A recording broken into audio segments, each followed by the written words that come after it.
Hello, everybody. Welcome. This is our podcast, EA to the Constitution, coming from one of Cornell seniors. I am Edgar. And I'm Morris.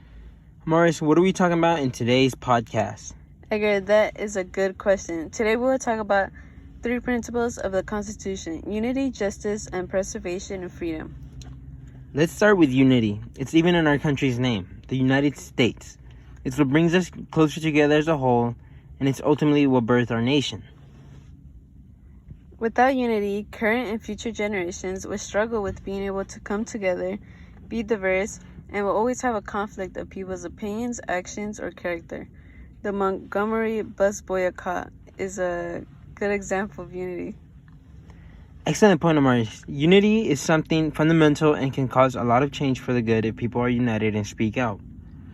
That is how we Americans gained our independence, as they all united together to fight against British rule and gained independence.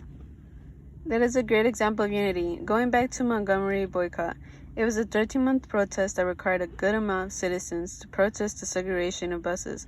As the United States needs to be united, this includes all demographics. The 13th Amendment I would also consider being united as it abolished slavery and made everyone equal and together. The country needs unity, and in general, people need to be united, not against one another. Moving on to justice, it is important for our nation to show that we are not corrupt and that we are equal, either by being able to vote without being denied because of our race or gender. I agree that our country needs justice and being fair when it comes to the law. There are many amendments to hold this in place, such as the 4th Amendment, as it does not allow for people or property to be searched without a warrant issued by a judge.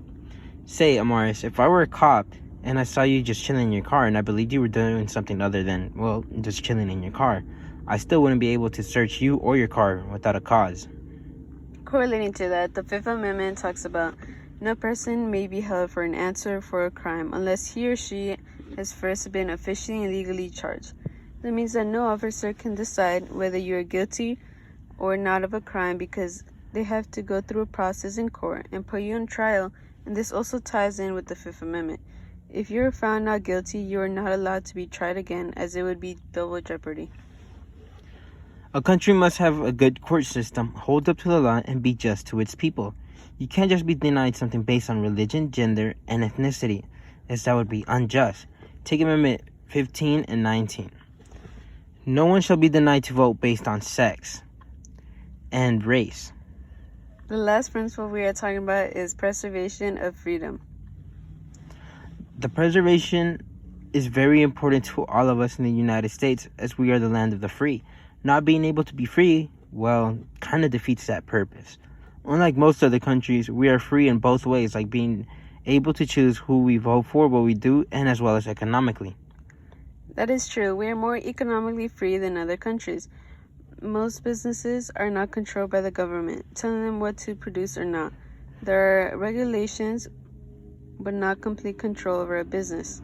We also have the right to bear arms. Most countries don't have that. The reason we can bear arms is to have a militia or to be able to defend ourselves in any case of an attack.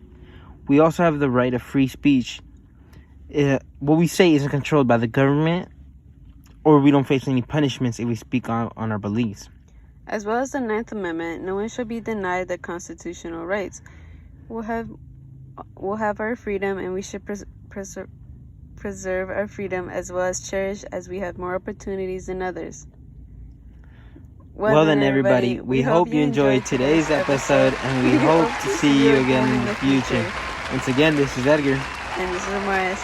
Bye-bye. This concludes our podcast. See you soon.